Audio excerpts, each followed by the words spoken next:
Nothing you have ever watched on reality television was truly real.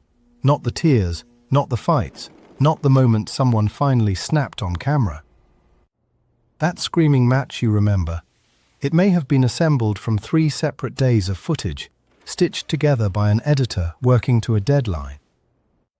Over the next few minutes you will see exactly how it is manufactured, from casting to court, and why almost nobody who tries can sue.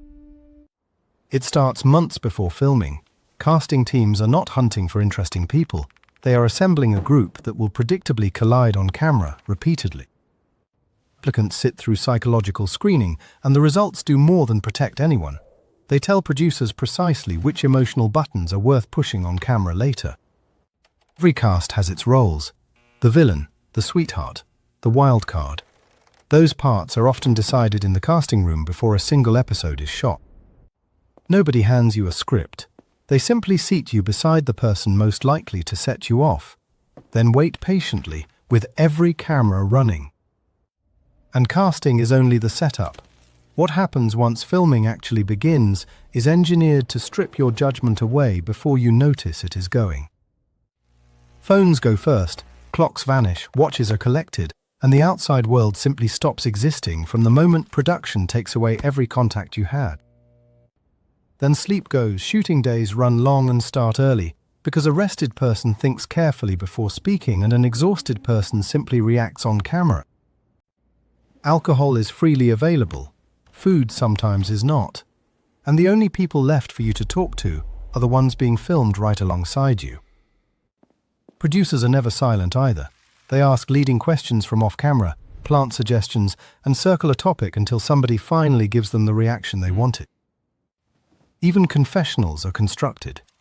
You are asked to answer in full sentences, so the question can be cut away and your reply plays as spontaneous.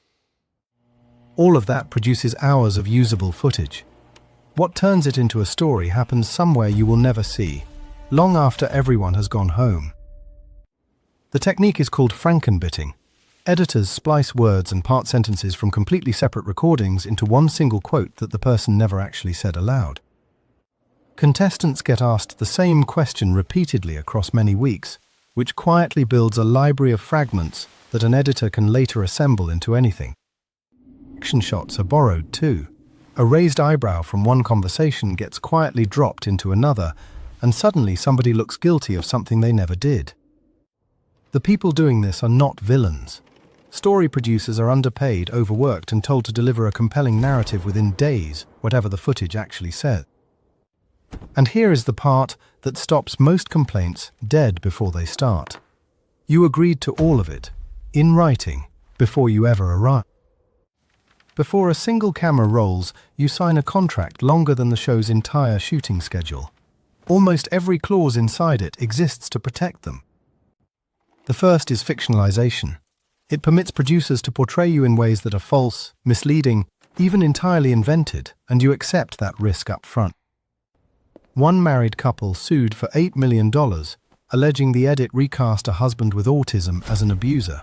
They asked for an apology and a re-edit. Then the waivers stack up: defamation, invasion of privacy, emotional distress, personal injury.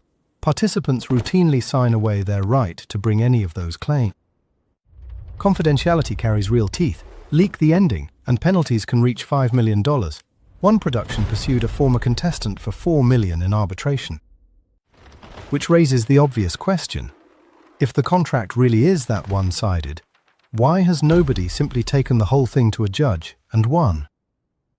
People have certainly tried before. They argue these agreements are unconscionable, far too lopsided to enforce, and so far not one of them has ever succeeded. The barrier is procedural. Courts examine how you signed, and because nobody forced you onto the show, a voluntary signature counts as an informed one. Most agreements also route disputes into private arbitration. One cast member's assault claim was pushed there despite her objection, far away from any public record. But there is one real crack. When a group proved they had been told they were joining a different kind of program, their consent collapsed. So the paperwork holds until someone proves it was built on a lie. Unions are now pushing for real protections, and that fight is only starting.